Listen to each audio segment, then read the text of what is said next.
Aquí en Neo TV, a esta hora presentamos El Testimonial, comunicación profesional para el análisis y debate. Saludos amigos del Ecuador y del resto del mundo, bienvenidos a El Testimonial. Nuestro invitado a esta hora es el ingeniero Santiago Nieto de la empresa Informe Confidencial. Los primeros 100 días del gobierno del presidente Guillermo Lasso. Los primeros 100 días son equivalentes al 6% de un mandato de 4 años. De repente somos demasiado injustos en el análisis. En tan corto plazo, no es mucho lo que pueda lograrse en términos de concretar objetivos estratégicos de la política. Pero ¿por qué situamos el análisis en estos 100 primeros días? ¿Es un significado simbólico? ¿Es un barómetro para medir el poder de un presidente entrante? Santiago, bienvenido. Muchas gracias por acompañarnos. Buenos días, un gusto estar con usted, Wilman. Gracias por la invitación al testimonial. Amigos cibernautas y que nos siguen a través de las diferentes plataformas, buenos días y gracias por su paciencia. Sí, yo diría que los 100 días es una especie, está más dentro del mundo imaginario. Son 100 días, es más simbólico. El mismo número 100 suena a un periodo bastante prudente como para determinar cuáles son los lineamientos y cuál va a ser la conducta del gobierno durante sus 4 años de mandato.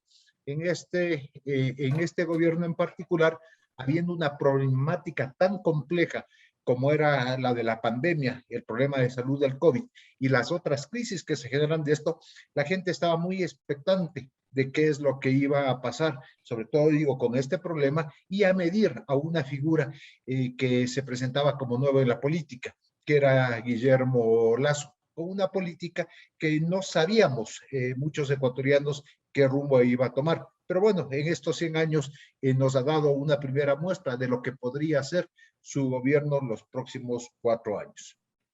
Efectivamente, Santiago, ustedes han tenido la oportunidad de hacer una medición en el ámbito social, investigar desde la empresa Informe Confidencial, precisamente para determinar cuál es la percepción de la ciudadanía, confiabilidad, credibilidad, aceptación del gobierno nacional en el marco precisamente de las aspiraciones, de los objetivos, de los desafíos que buscan los ecuatorianos y que más adelante los examinaremos, Santiago. Sí, hemos hecho una medición y un primer dato que llama la atención es cuando le preguntamos a la gente cómo está con respecto al año pasado y cómo piensa que va a estar el año que viene. Y se ven cifras optimistas, se ve optimismo en la población. Cuando preguntábamos a la gente, bueno, ¿cómo está usted con relación al año pasado? Solo el 28% en Quito me decía que está mejor y el 34% en Guayaquil. El 45% en Quito y el 40% en Guayaquil decía que estaba peor. Entonces había un alto pesimismo. En esta medición le pregunto, bueno, ¿y el próximo año cómo se ve usted y su familia? En Quito, 52% dice que va a estar mejor y el 39% en Guayaquil que va a estar mejor. Solo el 19 y el 26% piensan que van a estar peor. Quiere decir que con estas primeras muestras que ha hecho el gobierno con sus políticas, sobre todo teniendo un plan exitoso como el de vacunación, hay esperanza para los ciudadanos en el futuro próximo. Ese futuro tiene sostenibilidad en la medida que el gobierno también cumpla distintas etapas, más allá de los 100 días que estamos examinando. Pero en ese periodo, en ese tiempo, desde el 24 de mayo hasta acá, Santiago, la estructura del gabinete ministerial, ¿qué mensaje dio a la población? Creo que es una comunicación bastante más centrada en la figura del presidente. El presidente es quien normalmente está dando las noticias. Y bueno, la calificación del gobierno es buena.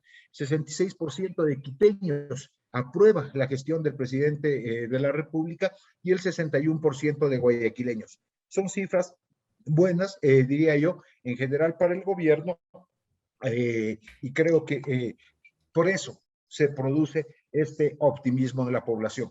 Si vemos otras cifras que ya son mucho más puntuales, cuando le preguntamos a las personas, bueno, ¿y cómo califica usted la labor del gobierno de Guillermo Lasso en cuanto a la pandemia, en el manejo de la vacunación?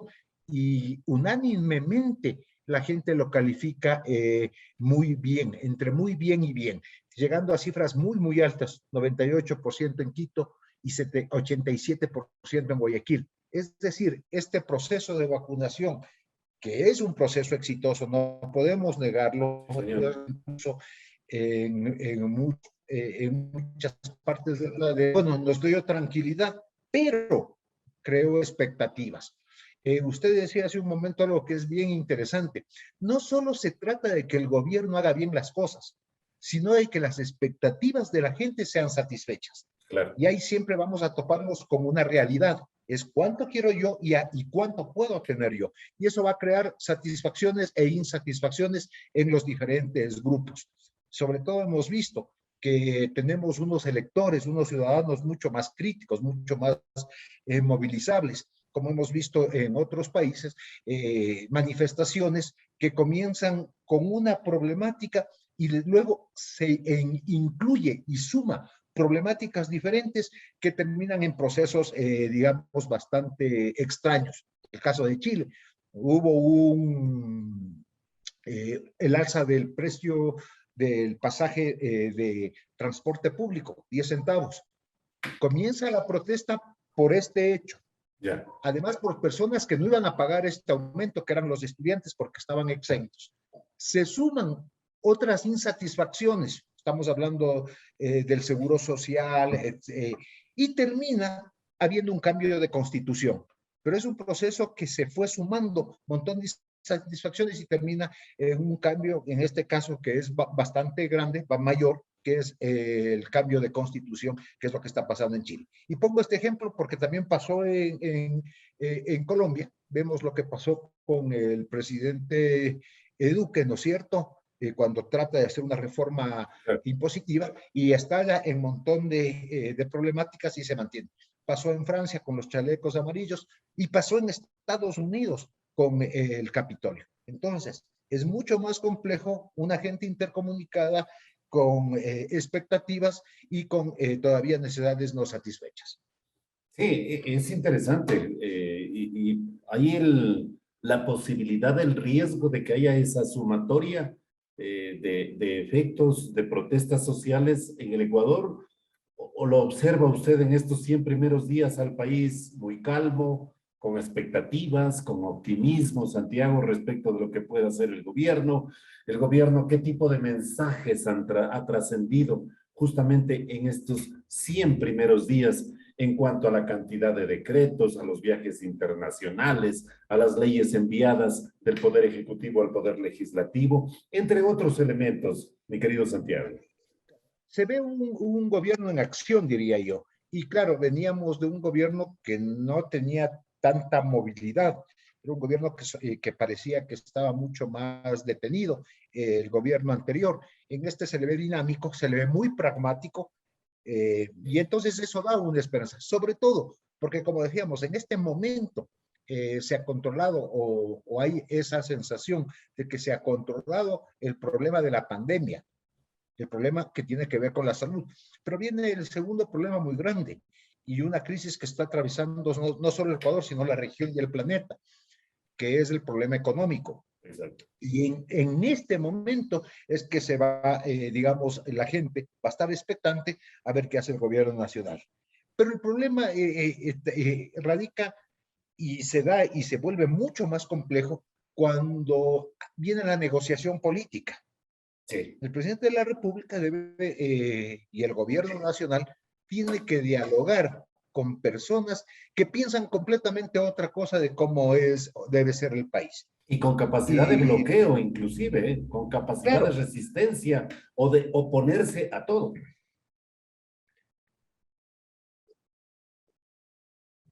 Claro, y con esta falsa sensación de que la verdad de un grupo es la verdad de todos. Exacto. Y ahí hay un problema muy grave, porque si bien la democracia es el respeto de la minoría, no es la tiranía de la minoría sobre la mayoría. Exacto. Y yo creo que se debe dialogar más con todas las partes involucradas en cualquier problemática y no entre dos partes interesadas. Yo creo que en eso hay, y parece ser que el gobierno nacional en eso ha dado señas de ser un gobierno mucho más abierto y de hablar con todas las tesis. Pero vemos, como decía yo, que es una problemática del siglo XXI, como minorías piensan que sus verdades son absolutas y se niegan siquiera a escuchar las verdades de otros. Hemos visto ya en los días pasados que ya un dirigente de Pachacutic, por ejemplo, dijo que no va a apoyar la proforma del 2021, no la reforma tributaria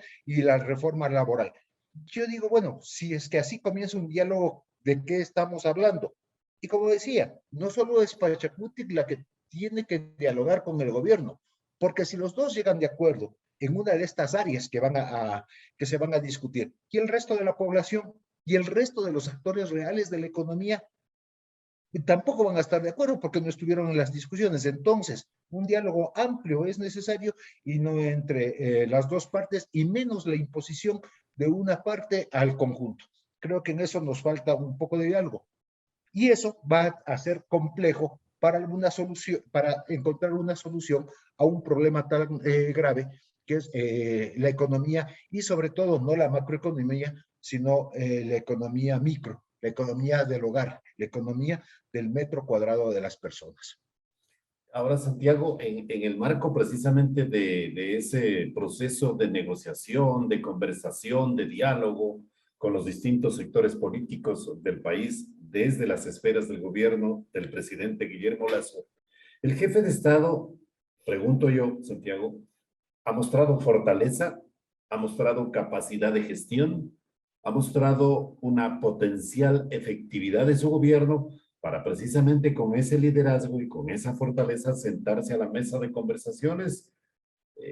¿Qué observa usted en cuanto a ese liderazgo político de gestión administrativa, inclusive del jefe de Estado, Santiago? Sí, yo creo que se ha mostrado bien, se ha mostrado firme, abierto pero firme y eso me parece que es positivo. Pero recordemos también cuáles son los estilos de liderazgo que la gente en el siglo XXI pide.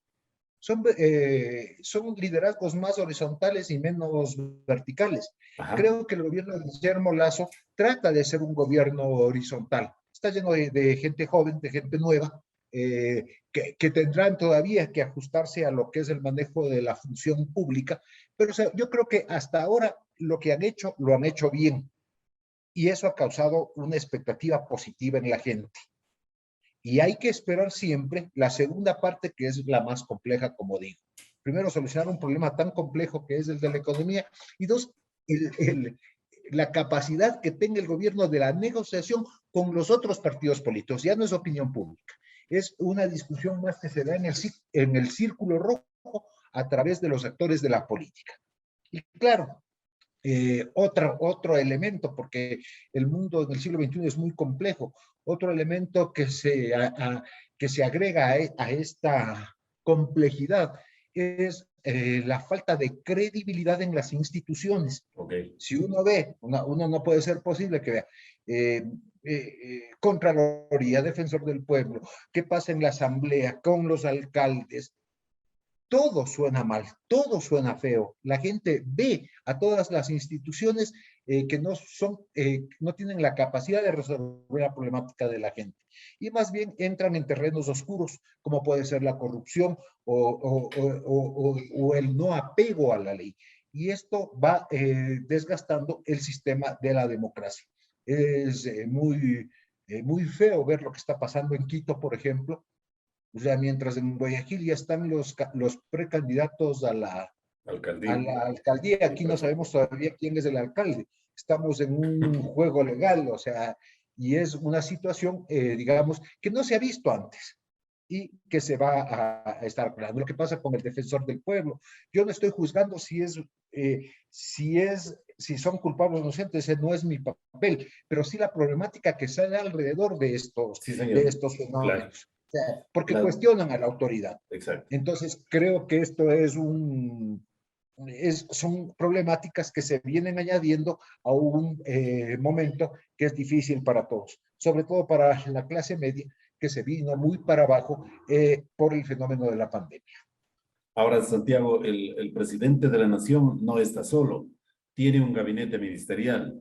Y en ese Sí. contexto de la proximidad, del acercamiento, de extender la mano para el diálogo, para concretar acuerdos, en definitiva, en beneficio de la nación, ¿en cuánto le ayudan sus principales ministros? Bueno, en general, todos haciendo una buena tarea, pero me refiero específicamente al Ministerio de Gobierno. ¿Han tenido la posibilidad de medir las acciones de Alexandra Vela, que tiene una No, experticia muy amplia en este proceso de conversaciones, de proximidad, de acercamiento a los distintos actores sociales, Santiago?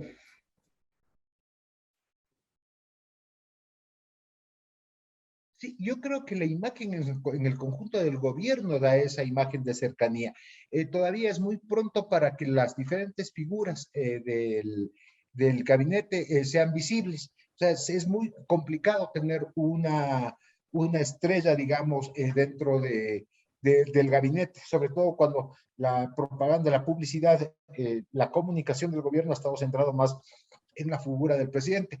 Pero creo que Alexandra Vela es una mujer inteligente, es una mujer brillante, que se incorpora con experiencia en la política a un gobierno que tiene esa carencia, digamos, desde su nacimiento, por su misma estructura. Pero creo que van a ver. Ahora, todo esto lo vamos a ver de aquí a poco, porque ya vienen resultados, ya la reactivación económica, digamos, es el segundo paso que ha dicho el gobierno nacional que va a dar. Y ese segundo paso tiene que darlo cogido de la mano con otras instituciones del Estado, como es el Congreso Nacional. Ahí vamos a ver la calidad de la acción que pueda tener la ministra de Gobierno con digamos, con la negociación que se debe dar para discutir los diferentes temas. Pero también se ha visto de la mano un ataque fuerte a la delincuencia, al crimen organizado, narcotráfico, se ha visto, ¿cómo se llama? La captura de droga, como de 9 toneladas, que es una locura, pero eso también, esas señas también están. Falta, como digo, todavía mucho por hacer.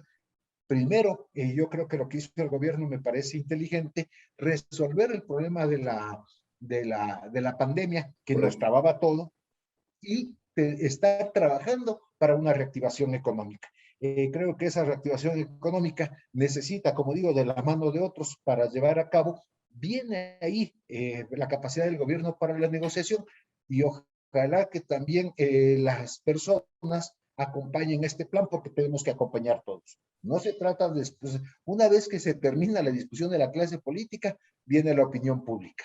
Y obviamente tenemos, creo yo que es saludable para todos que a Guillermo Lazo le vaya bien. O sea, ese deseo es para bien de todos. Sí. No es que uno es lacista o no es lacista. Si al presidente le va mal, nos vamos todos mal porque el país está en problemas. Entonces, creo que ojalá la oferta que nos hagan, la propuesta que nos hagan a los ciudadanos sea lo suficientemente sensata como para ceder un poco y ganar mucho. Valiéndonos del eslogan del gobierno nacional, que es el gobierno del encuentro, es necesario que el presidente Lazo, mi querido Santiago, siga en ese nivel de consulta, de abrir diálogos para definir un plan de gobierno, para acordarlo con los principales actores sociales, o es momento ya de empezar a cumplir con las ofertas de campaña y que ese plan que se definió precisamente antes de la campaña hoy tiene que tener acción práctica? Es decir, diálogo sí con los actores sociales, pero para que apoyen lo que yo antes propuse al electorado que me eligió como presidente. ¿Es correcta la apreciación?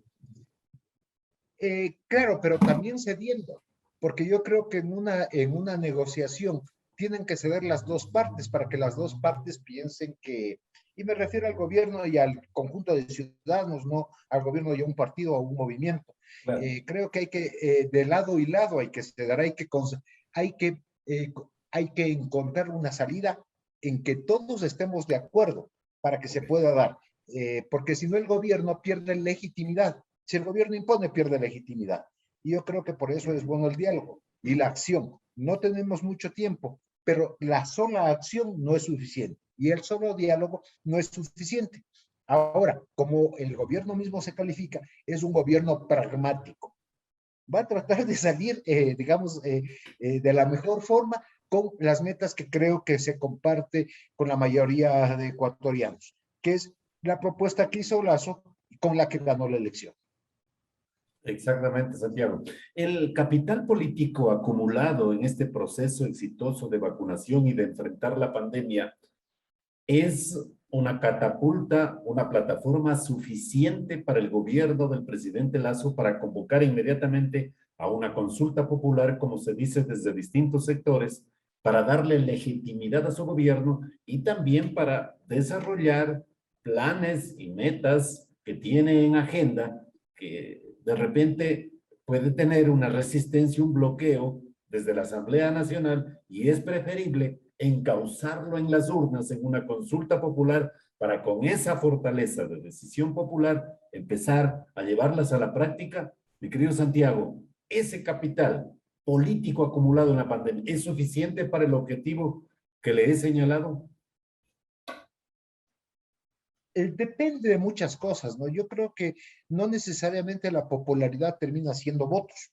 Creo que también la gente no siempre vota por lo que se le consulta, sino vota a quienes hacen la consulta. Entonces, yo pongo siempre el ejemplo que me parece bien interesante. Cuando preguntábamos hace muchos años, ¿no? Cuando éramos jóvenes, como digo yo, preguntábamos si usted quiere que los independientes participen en política. 90% de la gente decía, pero claro, llamó a una consulta el ingeniero Febres Cordero y no es que la gente contestó si sí o no a que participen los independientes. Dijeron no León nomás. Entonces, depende, claro, depende de la popularidad de los que convocan y los que están de acuerdo y en desacuerdo a la convocatoria. Y eso va a definir mucho cómo la gente se mueve. Muchas veces también pueden plebiscitar una consulta, es decir, van a votar por otros elementos que no son necesariamente las respuestas. Y después van a estar o no de acuerdo frente a las medidas porque votaron por otra cosa. Es muy complejo lo de la consulta. Ahora, que la popularidad alcance votos, no. Hemos visto también en muchos casos, en muchas elecciones, gobernantes muy bien calificados, pero no queridos, por ejemplo. Entonces, la gente no les vota. Aunque sean eficientes, hace la gente un salto y busca ese cariño, porque tienen ya eficiencia. Es muy complejo decir en este momento qué va a pasar en opinión pública en esta sociedad líquida que se mueve a toda velocidad, que es muy sensible a los cambios, y por eso vemos que hay procesos que parecerían que tienen cierta lógica, pero terminan con resultados absolutamente diferentes. Veamos la elección de Chile, qué es lo que pasó, sobre todo para cuando escogían las internas los diferentes espacios políticos. Habían un candidato en la izquierda, alcalde bien calificado, muy bien calificado, otro en la derecha, alcalde también muy bien calificado, personas estructuradas, y ganaron dos personas nuevas que no tienen recorrido en la política. Y el Partido Comunista, que había tenido un gran éxito en la elección anterior, sacó menos del 2%. Esta movilidad que se da en este momento en opinión pública nos hace que sea muy poco previsible un desenlace ya en términos electorales. Es decir, Santiago, debo concluir que en su respuesta usted no recomienda al gobierno nacional una consulta popular. A ver, yo lo estudiaría bastante, bastante. Y creo que los procesos ya, informe confidencial es bueno en los procesos electorales. ¿Y qué estudiarías? ¿Qué estudiarías? ¿La agenda que se proponga? Por ejemplo, buscar una especie de privatización del IES. Sin duda alguna que allí, con ese tema, la popularidad que tiene este momento el presidente Lazo no le va a servir en la consulta porque la va a perder, tal y como pusiste el ejemplo de León Febres Cordero con el caso de la participación política de los independientes, Santiago.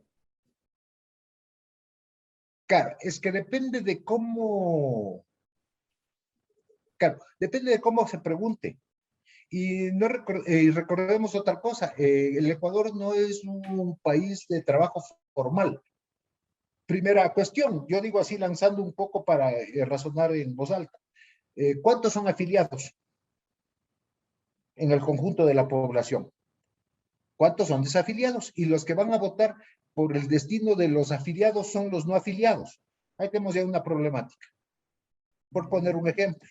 Entonces habrá que estudiar cuántos son afiliados, cuántos no, y a cuántos de los no afiliados les importa que pase con eso y cómo van a contestar. Si van a contestar esa pregunta en función de otras necesidades o de otros argumentos. Todo eso hay que se estudia en una campaña electoral. ¿Y qué pasa con la gente en concreto? Yo lo que siempre estudiamos es qué es lo que la gente está sintiendo en torno a las problemáticas. Y en función de eso trabajamos. Viendo y preguntándole a la gente qué es lo que quiere, qué es lo que piensa, que creo que es fundamental, sobre todo cuando se hace política. Claro, el tema minero también puede dividir la votación, ¿no es cierto?